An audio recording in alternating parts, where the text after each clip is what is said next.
Alright internet weirdos, today I'm in my super secret location in the Peak District, and we're going to take a walk out to a swimming pool.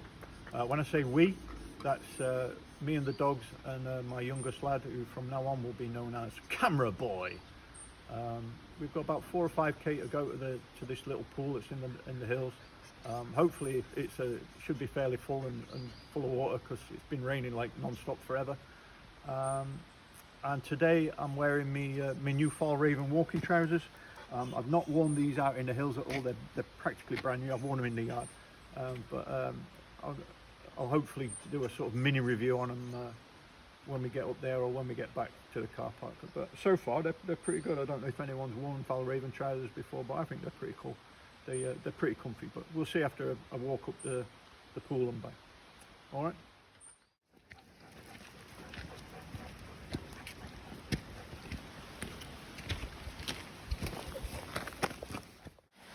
Check out this tiny little bridge. It's only about a metre wide. It's all stonework and everything, and the stream goes through it. It's quite good. In a weird sort of, I think you'll appreciate this because you're up at 3 AM on the internet watching my channel kind of way. I have an idea that the people that are doing that are going to appreciate that tiny little stone bridge there. I can't quite see it there. Check that out. It's been pissing down for about at least 2 weeks, but we're on a no fire or barbecue. Probably a good idea, because most fucking people would set the fucking place on fire, but you'd have to work hard to get it to burn today, wouldn't you? It don't matter which mountain range you go to, there's always a Jacob's ladder, and it's always horrendous.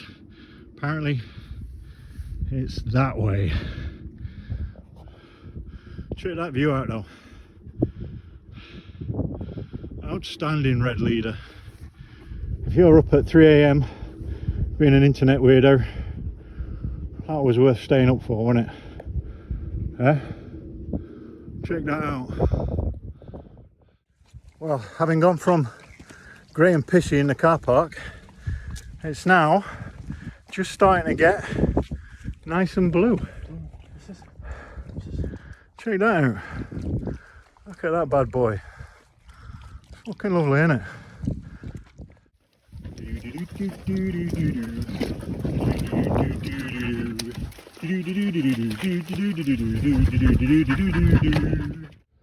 So we're on top of Kinder Low at the minute. Got a cracking piece of weather coming towards us. If we get wet, we get wet, but actually up where we are at the minute, it's blue sky, so it's not bad. If you check us out up here, look, it's actually blue skies over there. Look at that bad boy. Predictably it started pissing down, but now we're climbing a bit of ground to get up to the little swimming pool. It's now just red hot and humid, so it's awesome.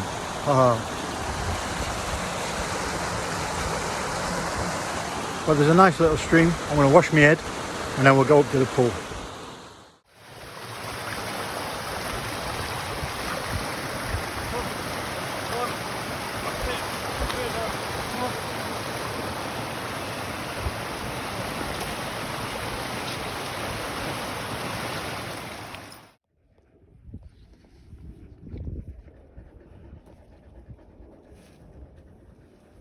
Well, there we have it. A little swimming pool. Mermaid Pool, or whatever it's called. Tidy. How about that? Right, so time to get my kit off and we'll go and have a little splash in the tarn and see if it really is as cold as what I think it's going to be. Alright, see you in a minute. Right, so we'll give it a dip and see what the temperature's like on this mucky porridge of poodle, or whatever it is.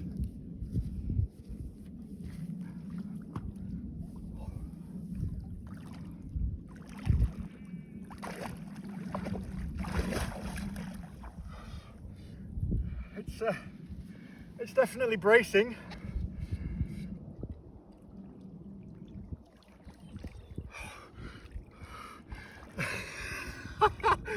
Yeah.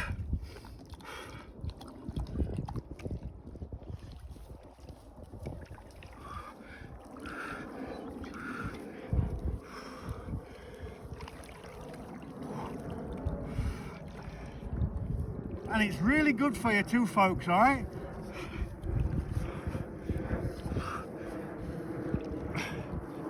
I don't think we're going swimming, but it's not a bad effort, were it?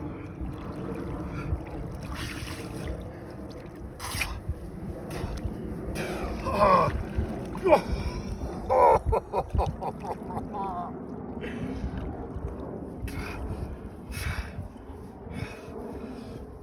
Ah. I was honestly going to try 10 minutes, but do you know what? I think that were enough, don't you? So I've just been out for 30 seconds and actually my fucking skin feels fucking brilliant.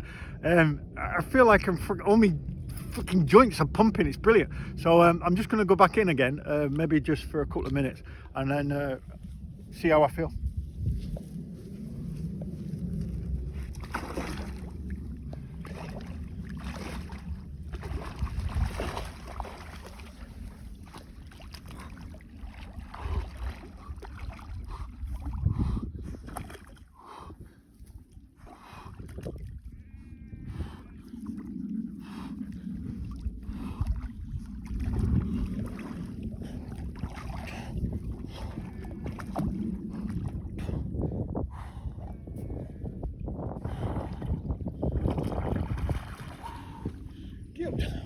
Yeah.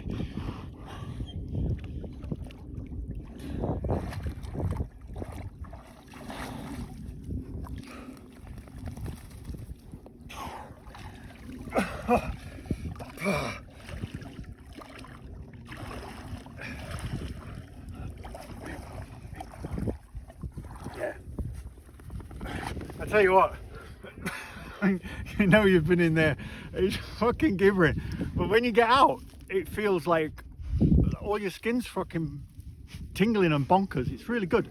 If you've never done this before, kids, have a go, but follow the health and safety rules. So literally 2 minutes after I'd got out and done that little bit of a swim, it absolutely hammered down. I mean, properly drenched, torrential rain. All right, dogs are fucking wet through. Look at that dog. Look, poor lad. Look at that. All right, we got absolutely soaking wet. Luckily, we were wet to start because we'd just been in a mountain tarn. All right, but if nothing else, it shows you the value of having good quality warm kit, good quality waterproof, and a hot brew. And as Tom Blakey would say, stay prepared, kids. They started walking up the bank when we crossed through.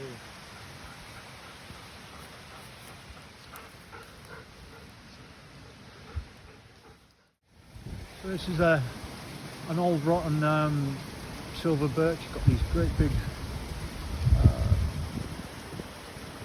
fungus hanging out the side, and I've seen these before and completely forgotten what their names are, which doesn't make good video, but anyway, I think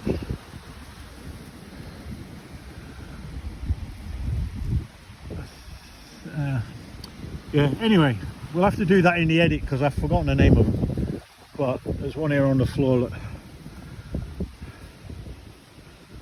I forgot the name of them, but anyway, that's it. Sort of nice on a great big old rotten silver birch stump.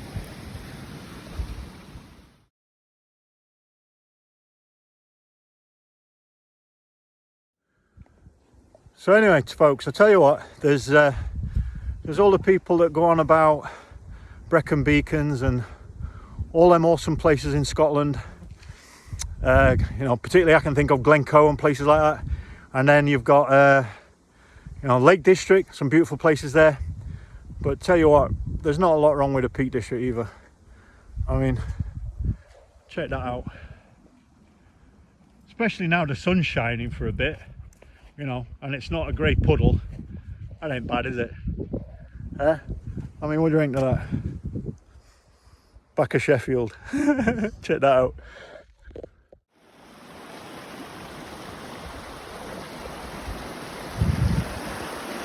Come on. On the bridge. Taylor. Come on. Oh.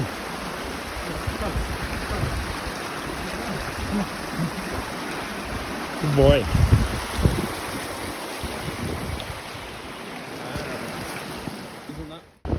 Remember kids, no swimming. Right, so that's us back at the vehicle now. And we've had a very mixed bag weather. Some of it was really nice and warm, sweating and that, and the rest of it absolutely slung down torrentially, and the dogs weren't happy at all. We've done 12k about, so 12 kilometers, real casual. We've done 5 hours. A lot of it was spent nattering and taking video footage and going back and taking more video footage, so there was no sprint records going on.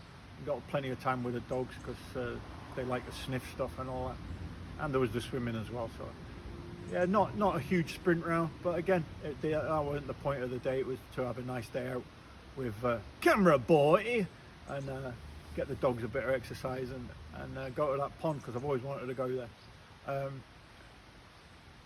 Getting looked at like a weirdo by people walking past, so what. Talk about the trousers a little bit. Personally, I've never owned FjallRaven trousers. I wanted them in a grey colour, but the shop only ended up having this sort of army green. So if any of you have a military vintage that used to wear lightweights, it's pretty much like that. They're pretty much the same fabric as well, to be honest. And it's sort of an army green, but to be honest, I think they're really good. I quite like the way that the legs are styled. They fit really well. They don't rub. Cool. I ordered this vehicle to go past special so we can rattle. Extra rattling there for the bonus. Yeah, so you've got these wear points on them to stop the knees wearing out and that, and there's a hem at the bottom that's really reinforcing that. And I wasn't sure if they rub, but they're really cool. I do like them comfort wise, and the fit of them is really good. One thing that I'm not overly happy with, but again, it's no different on any civvy walking trousers, if you like. The pockets just don't fit what you want to get in them. So as an example, we've got an Ordnance Survey map in a very simple Ordnance Survey style Ortlieb waterproof case, and it won't actually fit in any of the pockets. All right, it's just a little bit too big, same as the leg pocket. The map case is just a little bit too long, it won't go in there. Is that any different on most civilian walking trousers? It's not, but the clue should be in the name for these manufacturers. It's a walking set of trousers, so you know, having a map might not be a bad idea. Maybe I'm just too old and carry maps, I don't know. Maybe I should get an electric one. That'd go in my pocket, wouldn't it? We'll talk about the trousers later, maybe when we get home, but overall I've had a good day. The dogs are tired, fucking Angel Boy's tired, and I'm going to sleep tonight. So thank you very much. Alright Geardos, so while we're out on the hill, I said I'd talk about my new FjallRaven trousers. I've got home and I've had time to think about it, so I'll just it's not going to be a huge review by all means, you know, this isn't something that you should make life-changing, earth-shattering decisions on, but I'm just going to give you a few ideas of the Vida Pro trouser. Alright, now I actually think these are quite good. Okay, I'll tell you why. So the main fabric of the trouser itself is it's like it feels very much like a polycotton, but on the instructions on the inside of the trousers, it gives you the option of waxing them. I haven't waxed them, so these are just the fabric on its own without a wax coating. All right, it might be quite cool to have them waxed in the winter, but I think for summertime walking and that, it's going to be too hot. But so I've left the wax sort of coating out. It shows you how to do it on the label. I haven't done that. Okay, so the main body, it's a nice polycotton fabric. It's really soft, straight out of the bag. It's really soft. It don't need any sort of breaking in, and it's sort of 90% of the trousers made out of that polycotton green fabric. You can see there. It does have reinforcement points. So you've got them on both knees, and the arse. The whole of the arse is covered in that reinforcing fabric, and then the ankles have also got. It's not sort of reinforced, but they've got the taping in there, and it's all a bit thicker at the ankle. It just stiffens it up a little bit at the bottom. Okay, my first impression is these are going to be sort of if not my favourite trouser, then very nearly my favourite trouser for walking around the yard, working outside and hill walking in.